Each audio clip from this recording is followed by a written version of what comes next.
It is Monday, another week. Monday, February the 8th, and this is what we did today.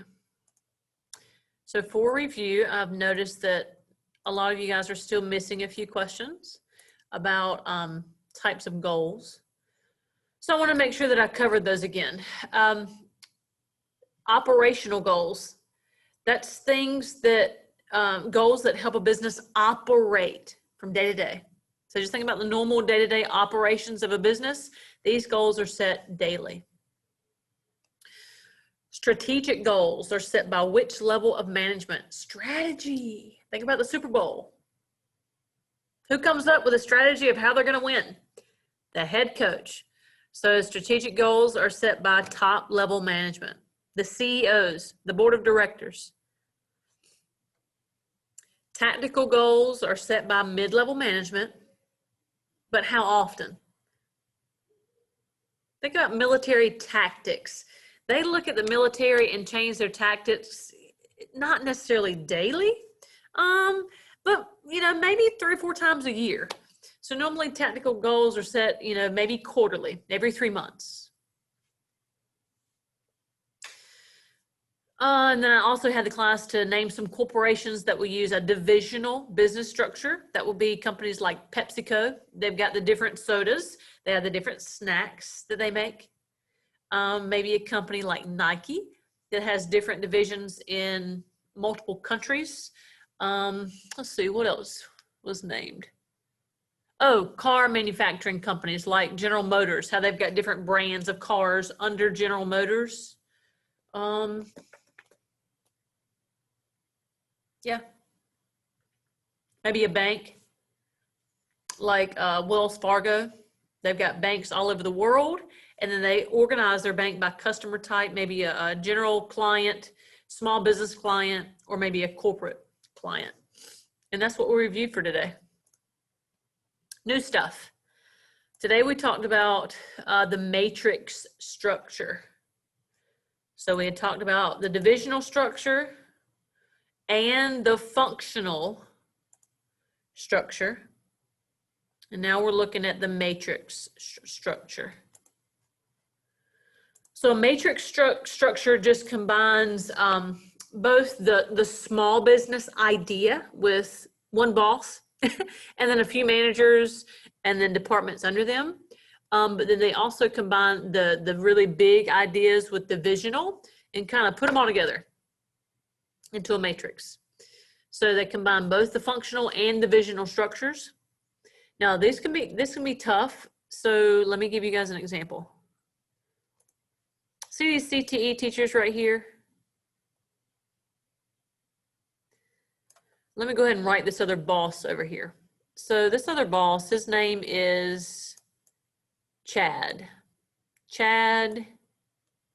Thompson. And he's up here in leadership with Mr. Colvin. But he's not Mr. Colvin's boss. Mr. Colvin's not his boss. They don't really report to each other. They communicate with each other to find out what's best for each school for CTE. So Chad Thompson is the overall CTE director.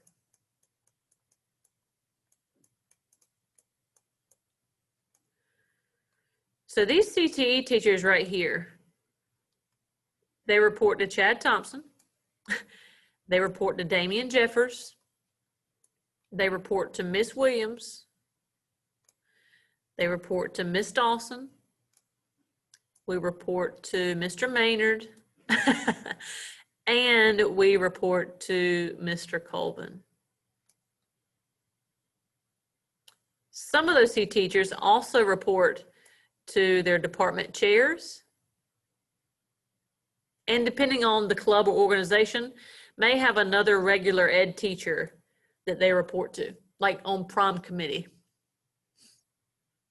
So with this type of structure, people have different bosses.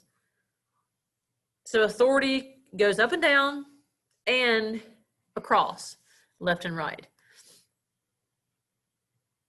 which is fine, as long as you know how the organization is structured.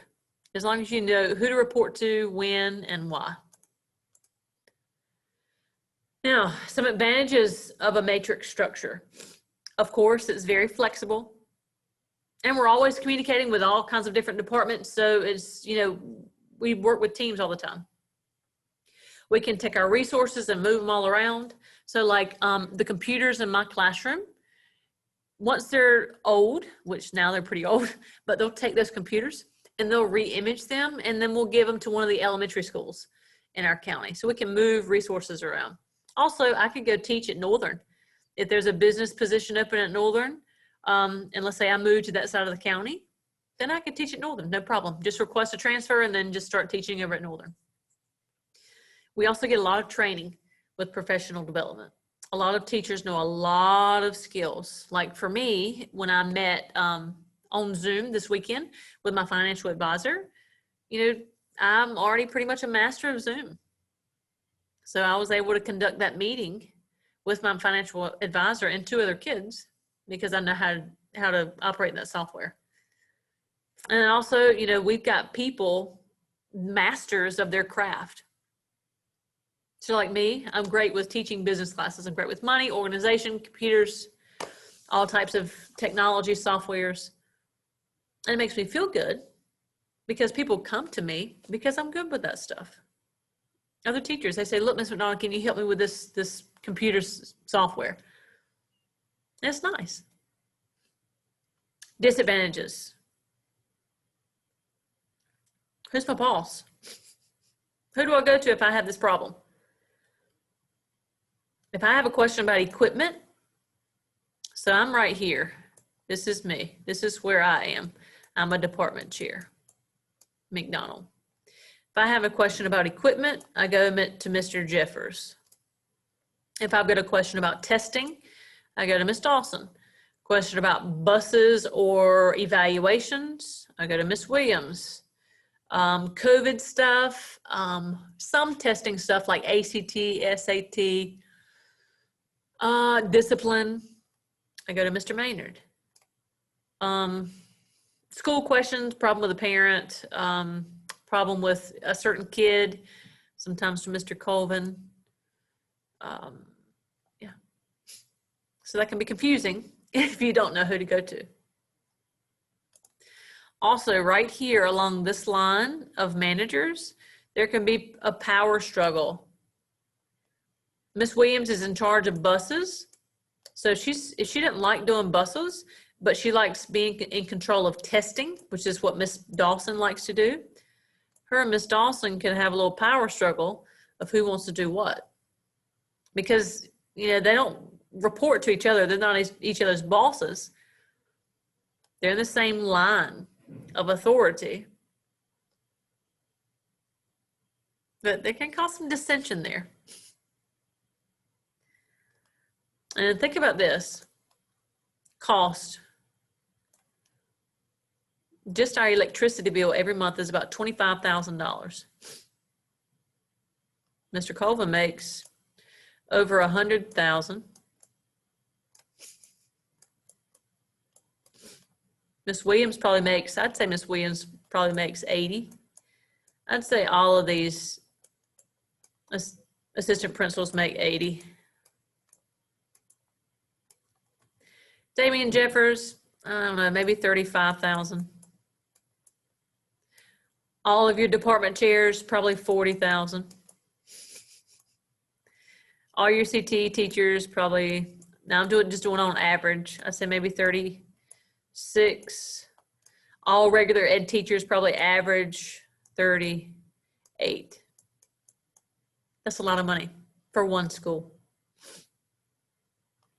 And then also with your decisions, if all these people are going to Mr. Colvin to make an ultimate decision, it's going to take a long time.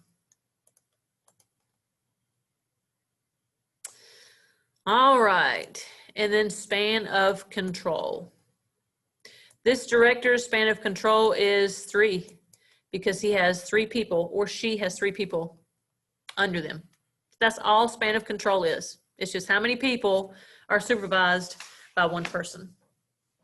So under me, I have 11 CTE teachers. So my span of control would be 11.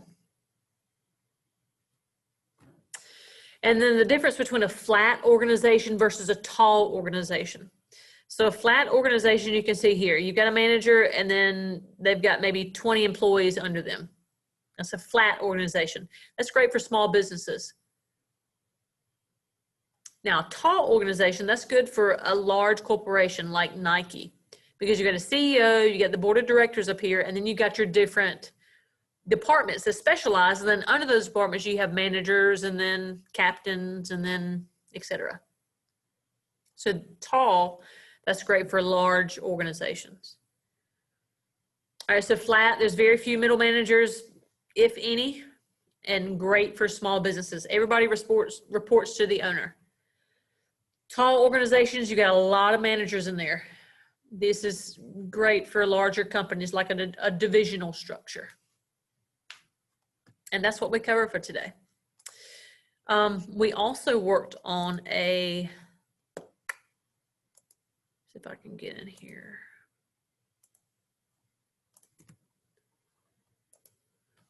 It was an activity. It says under today's assignment, we're going to work on this Monday, Tuesday, Wednesday. So I partnered the class up with 3 teammates. So if you missed today, then either you're going to have to do this by yourself, or we'll have to partner you with somebody Tuesday. But we did start a new activity, so make sure you come to class Tuesday, February the 9th, and you can figure out what we're doing. I'll see you guys later. Also, there's an exit ticket. Be sure to do that. See ya.